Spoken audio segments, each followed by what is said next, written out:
Hello बच्चों, कैसे हो आप? क्या हाल चाल? बढ़िया एकदम। हम भी बढ़िया हैं। तो चलिए स्टार्ट करते हैं एक और नए लेक्चर को, करंट इलेक्ट्रिसिटी का लेक्चर नंबर 5। इसमें पढ़ेंगे बेटा, effect of temperature depends on resistance and resistivity. कि जब हम टेम्परेचर को इंक्रीज करते हैं या डिक्रीज करते हैं या उसके टेम्परेचर को जब हम चेंज कर सकते हैं तो वहां पे रेजिस्टेंस और रेजिस्टिविटी पे क्या फर्क पड़ता है, क्या डिफरेंसेस दिखती हैं, उसके बारे में आज डिस्कस करेंगे। तो चलिए स्टार्ट करते हैं इस खूबसूरत से लेक्चर को, इस खूबसूरत से दोपहर के समय में।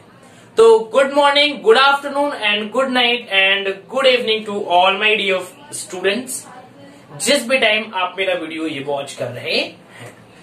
तो चलिए स्टार्ट करते हैं। मेरा नाम है हर्ष सिंह और हमारा और आपका एक खूबसूरत सा चैनल हर्ष फिजिक्स वाले पे। तो इफेक्ट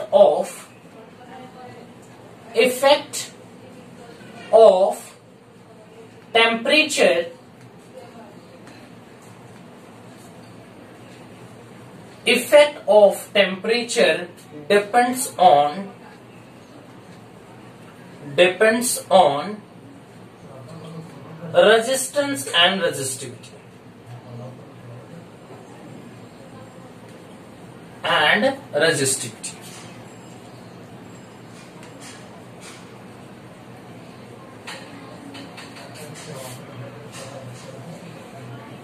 ठीक है कि टेम्परेचर को चेंज करने की वजह से रेजिस्टेंस और रेजिस्टिविटी पे क्या फर्क पड़ता है, इन सब बातों को हम यहां पे देखेंगे।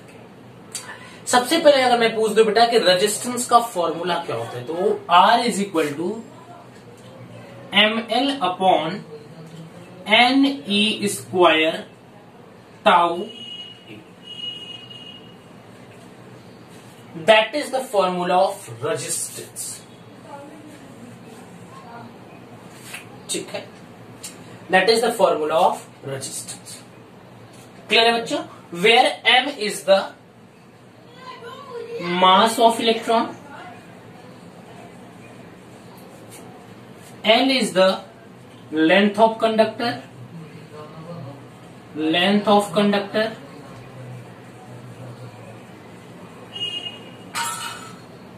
N is the number of electron per unit volume,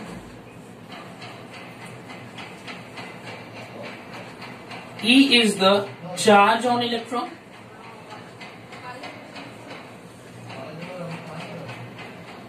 and A is the area of cross section,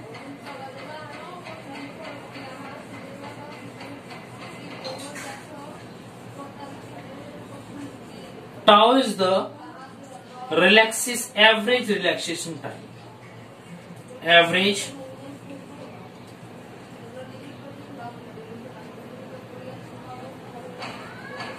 relaxation time, spelling गलत होगा तो माफ करिएगा, बट सही होगा। ठीक है, सो यहाँ पे मैंने एक एक वर्ड का यहाँ पे मीनिंग लिख दिया। हाँ, आर तो सबको पता है, फिर भी लिख देता हूं रेजिस्टेंस।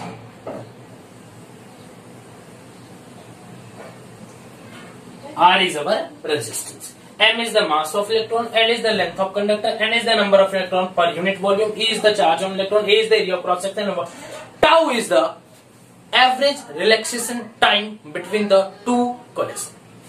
दो पार्टिकल, जैसे कि हमारा एक इलेक्ट्रॉन हो गया, एक कर्नल हो गया, दोनों के बीच में कोलिजन हो रहा है, उसके बीच में जो टाइम लगता है बेटा उसी को बोलते हैं रिलैक्सेशन टाइम।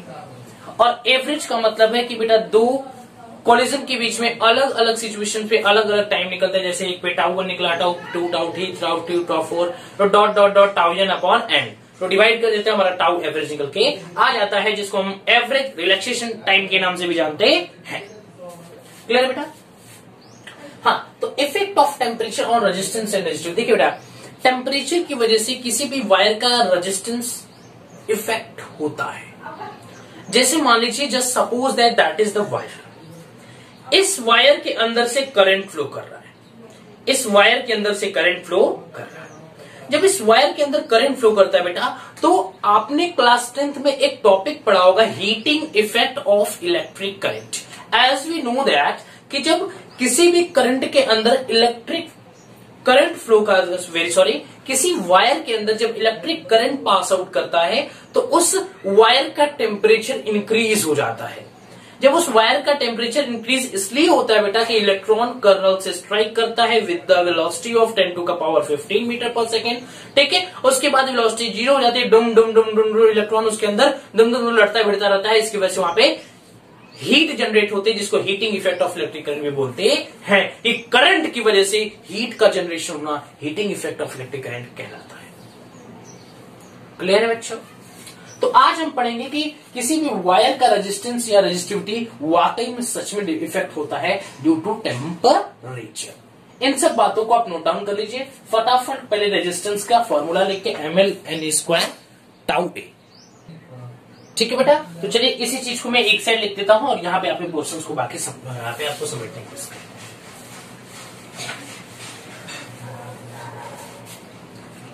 यहाँ पे बट मैं बस रेजिस्टेंस का फॉर्मूला लिख रहा हूं।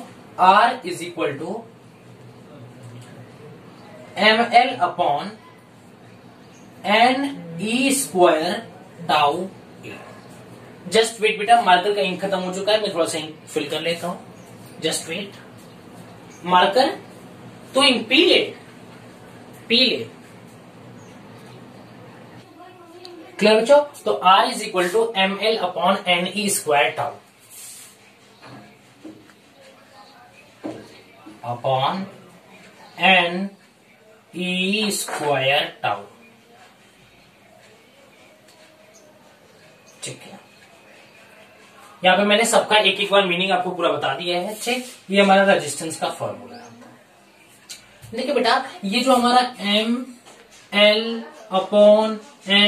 e² τ A, इसमें जो आपको ये n e² τ ये जो टर्म दिख रहा है बेटा, ये हमारा एक कांस्टेंट होता है जिसको हम रो के नाम से जानते हैं।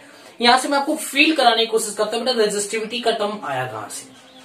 ये जो बेटा, ये पूरा एक कांस्टेंट वैल्यू है। मास ऑफ इलेक्ट्रॉन कभी चेंज नहीं होगा, number of electron per unit volume कभी चेंज नहीं होगा। ठीक है, चार्ज ऑन इलेक्ट्रॉन चेंज नहीं होगा, relaxation time between two collision average relaxation time नहीं होगा। हो सकता है रिलैक्सेशन टाइम जो बेटा वो अलग अलग कॉलिजन पे अलग अलग हो जाए, बट एवरेज जब निकालेंगे तो वह इनिशियल के इक्वल ही आएगा। इसीलिए हम बोल सकते हैं कि एवरेज रिलैक्सेशन टाइम जो बेटा वो चेंज नहीं होता। क्लियर है? ठीक, तो ये पूरा एक कांस्टेंट है। इसी कांस्टेंट को हम लोग बोलते हैं बेटा रो। क्या बोलते हैं? Rho equal to m/n e² τ। Clear है? n e² τ ये हमारा रो है। रो की वैल्यू होती है बेटा resistivity.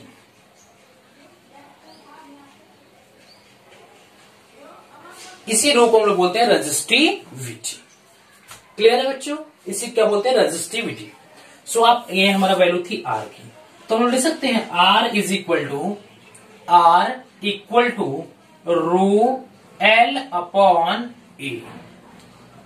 R is equal to rho L/A, where R is the resistance, rho is the resistivity, L is the length of conductor, A is the area of cross section। हर एक word की मैंने meaning बता रखी है। M is the mass of electron, L is the length of conductor, N is the charge on electron per unit volume, E is the charge on electron। ठीक है, ml/n e², tau is the relaxation time between two collision, या average relaxation time भी बोल सकते हो आप इसको। ठीक है, tau A is the area of cross section. ये खत्म। क्लियर है बच्चों? समझ में आया? किसी को कोई दिक्कत नहीं है? चलिए अब हम डिस्कस करें बेटा फॉर कंडक्टर।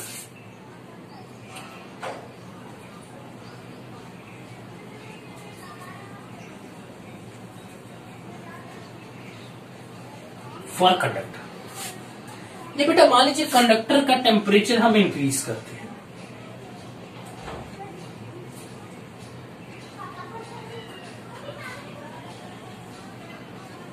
कंडक्टर का टेम्परेचर हमने इंक्रीज किया। क्या किया? इंक्रीज किया। तो इससे क्या होगा बेटा? इससे पार्ट जो भी इलेक्ट्रॉन है इनकी वाइब्रेशन एनर्जी इंक्रीज कर जाएगी। आपने टेम्परेचर को बढ़ाया, जो इलेक्ट्रॉन है वो जो इसमें वाइब्रेशन था बेटा वो बहुत तेजी से होने लगेगा। वाइब्रेशन ऑफ एनर्जी इंक्रीज कर जाएगी, क्योंकि वह एनर्जी थर्मल एनर्जी से मिल जाएगी और उसका जो टोटल एनर्जी थी वो इंक्रीज कर देगी, तो इसलिए बोल सकते हैं इसका वाइब्रेशन एनर्जी क्या होगा, इंक्रीज कर जाएगा। वाइब्रेशन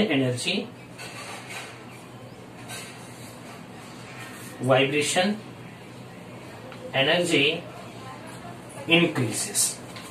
अगर वाइब्रेशन एनर्जी बेटा इलेक्ट्रॉन का इंक्रीज करेगा तो इसकी वजह से बेटा टाउ की वैल्यू भी इंक्रीज करेगी। लेकिन इससे पहले मैं एक आप लिखा देता हूं कोलिजन, जो बेटा कोलिजन हो रहा है, जो पार्टिकल के बीच में, पार्टिकल और कर्नल के बीच में जो बेटा कोलिजन हो रहा है, वो कोलिजन तेजी से होने लगेगा, कोलिजन इंक्रीज कर जाएगा।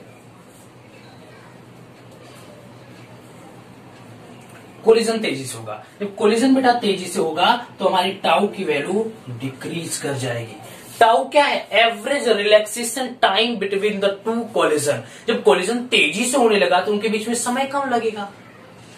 अभी मान लीजिए ये इलेक्ट्रॉन इस कर्नल के साथ बहुत कम, मान लीजिए 0.0 मान लीजिए 5 सेकंड में, एग्जांपल दे रहा हूं, 5 सेकंड में मान लीजिए स्ट्राइक कर रहा है, ठीक है। लेकिन वही अगर इन दोनों के बीच का जो कोलिजन है बेटा, अगर वो फास्टली होने लगा, वाइब्रेशन एनर्जी की वजह से इलेक्ट्रॉन जो वो तेजी से मूव करना स्टार्ट करती है, तो वो जो 5 सेकंड में हुआ था बेटा, वो 2 सेकंड में, 2.5 सेकंड में, 1 सेकंड में होने लगेगा। इसलिए हम बोल सकते हैं कि एवरेज रिलैक्सेशन टाइम क्या करेगा, डिक्रीज कर जाएगा। क्लियर है बच्चों, समझ में आ रहा है? एवरेज रिलैक्सेशन टाइम डिक्रीज कर जाएगा, ठीक है। अगर ये बेटा डिक्रीज करेगी, ये वैल्यू अगर यहाँ पे डिक्रीज करती है, इसकी वजह से हमारा दिख रहा है कि अगर ये वैल्यू डिक्रीज करेगी, सी है, अगर ये वैल्यू डिक्रीज करती है तो हमारी रो की वैल्यू, देखिए ये डिक्रीज करेगा तो ये इसकी इनवर्सली प्रोपोर्शनल है, तो अगर ये डिक्रीज करता है तो ये इंक्रीज कर जाएगा। यहाँ पे भी ये इसकी इनवर्सली प्रोपोर्शनल, तो ये डिक्रीज करेगा तो ये इंक्रीज कर जाएगा। So we can say that resistance और resistivity both are increases due to the relaxation time, average relaxation time between the two collision is gets decreases. तो R and rho, ठीक है, दोनों की वैल्यू क्या कर गई, इंक्रीज कर गई। क्या कर गई बेटा, इंक्रीज कर गई, ठीक है। रेजिस्टिविटी और रेजिस्टेंस दोनों की वैल्यू इंक्रीज कर जाएगी, क्योंकि relaxation time between the two collision is gets decreases due to increase in the vibration energy of the electron, due to increase of vibration energy of the electron। Electron की vibration energy increase हो गई है, electron जल्दी जल्दी move कर रहे हैं, तो आपस में कोलिजन फास्टली हो रहा है, इसकी वजह से रिलैक्सेशन टाइम डिक्रीज कर रहा है, रिलैक्सेशन टाइम डिक्रीज कर रहा है, इसकी वजह से क्या हो रहा है बेटा, रो और आर की वैल्यू इंक्रीज कर रही है। समझ में आया? चलिए अब हम बात करते हैं टेम्परेचर इंक्रीज। एक और केस बनेगा कि अगर टेम्परेचर इंक्रीज करते हैं बेटा, तो ionization energy of electron increase कर जाएगी। आयनाइजेशन एनर्जी,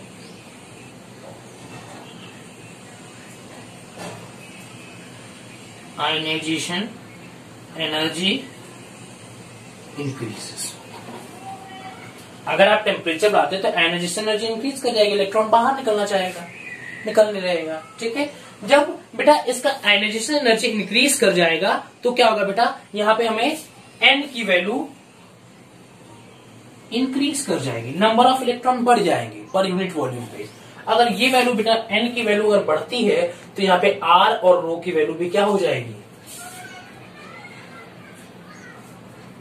एन की वैल्यू बढ़ेगी तो रो की वैल्यू घट जाएगी, सॉरी एन की वैल्यू बढ़ेगी तो रो आर की वैल्यू घट जाएगी, एन की वैल्यू बढ़ेगी तो रो की वैल्यू भी घट जाएगी। मीन्स यहाँ पे ये दोनों में क्या हो रहा है बेटा, ये दोनों वैल्यू डिक्रीज कर रही है। Means resistivity and resistance both decreases due to the number of electron per unit volume gets increases due to the ionization energy of electron. Electron की आयनाइजेशन एनर्जी इंक्रीज होने की वजह से ड्यू टू टेम्परेचर बेटा ionization energy increase होने की वजह से number of electron per unit volume increase कर गए। अगर number of electron per unit volume increase कर जाते हैं बेटा तो वहां पे रेजिस्टेंस और रेजिस्टिविटी की वैल्यू दोनों डिक्रीज कर जाती है, because both are direct inversely proportional to each other. तो एक बढ़ेगा तो डेफिनेटली दूसरा वाला घट जाएगा, क्योंकि दोनों आपस में क्या है, इनवर्सली प्रोपोर्शनल है। समझ में आ रहा है बच्चों, एकदम समझ में आ रहा है। चलिए इतना नोट डाउन कर लीजिए, ये हमारा था कंडक्टर का केस। क्या था बेटा, ये हमारा कंडक्टर का केस था। अगर अब हम बात करें बेटा, नोट डाउन हो गया 1 2 3, चलिए क्लियर है बच्चों। चलिए अगर आपसे कोई पूछेगा, मान लीजिए बेटा कंडक्टर का केस था, ठीक, अब देखिए इसमें क्या होता है बेटा, यहाँ पे दो सिचुएशंस आपस में लड़ना भिड़ना स्टार्ट कर दी। ये बोलेगा मैं डोमिनेट करूंगा, ये बोलेगा मैं डोमिनेट करूंगा। लेकिन प्रैक्टिकली देखा गया बेटा कि ये इसके कंपेयर में ज्यादा डोमिनेट कर रहा था। क्या कर रहा था? ये इसके कंपेयर में ज्यादा डोमिनेट कर रहा था। इसलिए हम लोग क्या बोलते हैं बेटा कि इंक्रीज इन टेम्परेचर, जब टेम्परेचर इंक्रीज करता है बेटा, सो आर की वैल्यू और रो की वैल्यू दोनों वैल्यू क्या करती है? इंक्रीज करती है। कोई पूछेगा कैसे पता चला, ये क्यों नहीं होता है, तो आप बोल सकते हो कि ये चीजें प्रैक्टिकली देखी गई है, तो इसके आधार पे ये ज्यादा डोमिनेंट कर गया। क्लियर है? ये है case of conductor. In the case of conductor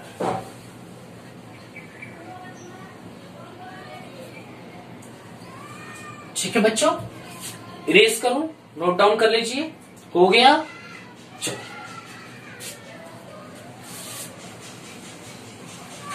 अब हम देखेंगे ड्यू टू सेमी कंडक्टर। हाँ, एक चीज और आप डिस्कस कर लेता हूं आपसे, जस्ट वेट, यहीं पे देख लेते हैं। देखिए अब हम बेटा ग्राफ ड्रॉ करेंगे, ग्राफ ड्रॉ कर लेते हैं आर और रो वर्सेस टेम्परेचर का। टेम्परेचर को हमें केल्विन में रखना है, ठीक है। तो हमें इसका ग्राफ बेटा कुछ इस प्रकार मिला, हमें इसका ग्राफ मिला कुछ ऐसे, हमें इसका ग्राफ बेटा कुछ ऐसे दिखने को मिला। जस्ट मिनट, ठीक, हमें इसका ग्राफ कुछ इस प्रकार देखने को मिला कि जैसे जैसे टेम्परेचर इंक्रीज कर रहा था वैसे आर और रो की वैल्यू भी इंक्रीज कर रही थी। क्लियर है बच्चों? समझ में आ रहा है? किसी को कोई दिक्कत? No sir. अब इरेज करते हैं।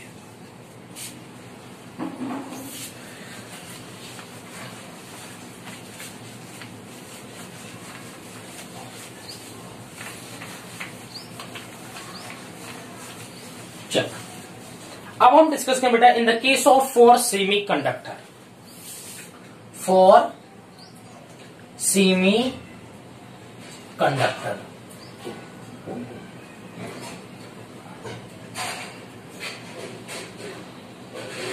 फॉर सेमी कंडक्टर, चलिए सेमी कंडक्टर देखिए, इसके केस में क्या होगा बेटा, यहां पे भी हमें सिचुएशन देखिए क्या करने को मिलते हैं, ठीक है। तो चलिए सेमी कंडक्टर में दो टाइप के हो सकते हैं, जैसे मान लीजिए एक ये मान लीजिए और एक ये, ठीक। एक हमारा सिलिकॉन का है,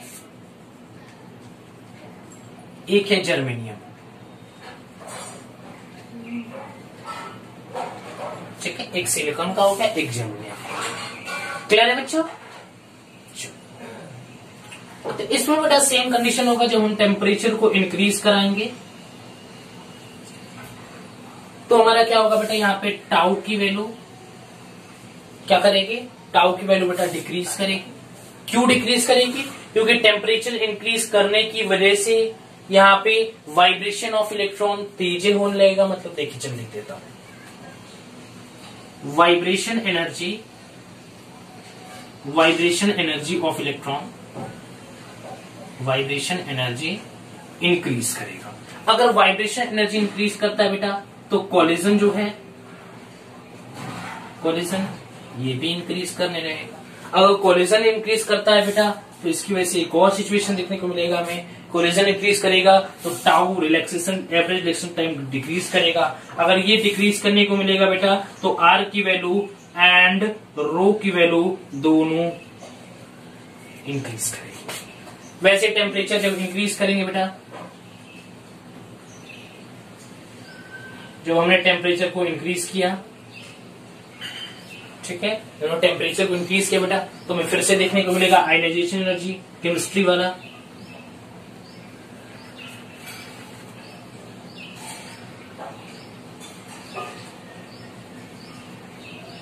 आयनाइजेशन एनर्जी इंक्रीज करेगी। आयनाइजेशन एनर्जी अगर इंक्रीज करती है बेटा तो क्या होगा, यहाँ पे हमें देखने के लिए मिलेगा एन की वैल्यू इंक्रीज करेगी। एन की वैल्यू इंक्रीज करेगी बेटा तो R and rho both value gets decreases because both are inversely proportional to each other. यहाँ पे भी इनवर्सली, बट ये डिक्रीज कर रहा है इसलिए इंक्रीज कर रहा है, ये इंक्रीज कर रहा है इसलिए डिक्रीज कर रहा है. यहाँ पे क्या होगा बेटा, in the case of semiconductor ये केस डोमिनेट कर जाता है because at the 25 degree Celsius या रूम टेम्परेचर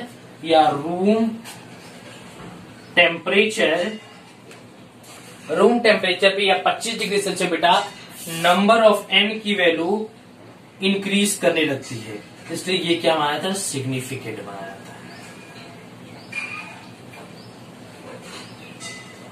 ठीक है, ये वैल्यू इंक्रीज करने लगती है. क्लियर है बच्चों, समझ में आ रहा है आपको? ठीक है, तो यहाँ पे बोलेंगे बेटा ये डोमिनेट कर जाता है, ये हमारा डोमिनेट नहीं करता है. सो आप in the case of semiconductor ये बोल सकते हो कि टेम्परेचर की वैल्यू इंक्रीज करने पे बेटा हमारा आर एंड रो की वैल्यू डिक्रीज करने लगती है. फॉर सेमीकंडक्टर कोई आपसे पूछेगा ये चीजें कैसे पता चली, तो आप बोलोगे प्रैक्टिकली. हाँ, प्रैक्टिकली चीजें देखने को मिली. मैंने हम लोग क्या करते बेटा, एक साइंटिस्ट ने एक रीजन देने के लिए सोचा था कि ये चीजें हो सकती होंगी, इसी वजह से हो सकता है ये चीजें हो रहा हो, इसी उन्होंने एक रीजन आपको दे दिया. बेसिकली प्रैक्टिकली इसको देखा गया था.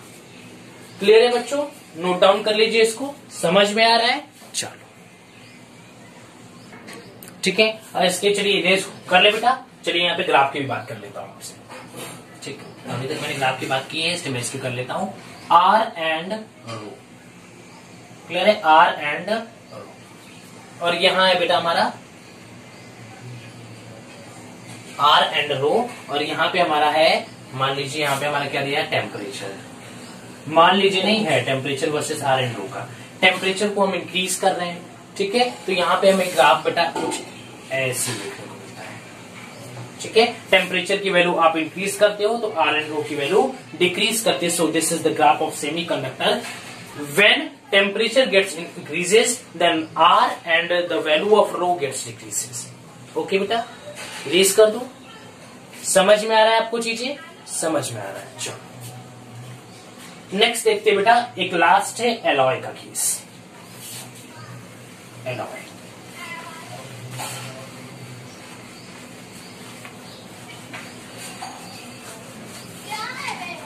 चल एलॉय का टेस्ट देखिए. एलॉय में बेटा दो टाइप के हो सकते हैं, एक नाइक्रोम, एक मैग्नीज. ठीक है, एक नाइक्रोम की वैल्यू होगी बेटा और एक मैग्नीज है, सॉरी. ठीक है, एक मैग्नीज की वैल्यू. ये दोनों हमारे एलॉय हैं. इनका बेटा में क्या देखा गया कि इनका जो रेजिस्टेंस और रेजिस्टिविटी वैल्यू थी वो कांस्टेंट थी. क्या थी? कांस्टेंट थी.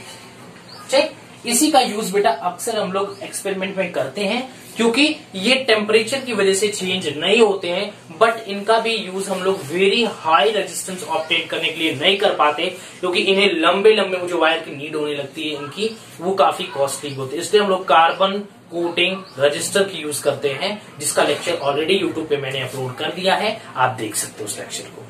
ठीक है, इसलिए इसका भी यूज हम नहीं करते हैं. हाँ, ये टेम्परेचर की वजह से कांस्टेंट जरूर रहता है, पर जब वेरी हाई रेजिस्टेंस नहीं दे पाता, we can not obtain very high resistance. ठीक है, इनकी वजह से हम लोग वेरी हाई रेजिस्टेंस को ऑब्टेन नहीं कर सकते प्रैक्टिकली. इसी वजह से हम इसका यूज जल्दी नहीं करते. हम लोग किसका यूज करते हैं? कार्बन कोटिंग रेजिस्टर का. तो कांस्टेंट होता है बेटा. हाँ, देखा गया कि टेम्परेचर को इंक्रीज करने पे आर एंड रो की वैल्यू बेटा नियरली अनअफेक्टेड. हाँ, नियरली अनअफेक्टेड का मतलब अफेक्ट हो रहा था बट बहुत कम. तो बहुत कम हो रहा है तो मान लेते हैं नियरली क्या था? अनअफेक्टेड था. क्लियर है बच्चों? इसका भी नोट डाउन कर लीजिए. हाँ, इसका ग्राफ देख लीजिए आप. इसका ग्राफ बेटा टेम्परेचर आर एंड रो। इसका ग्राफ कुछ इस प्रकार,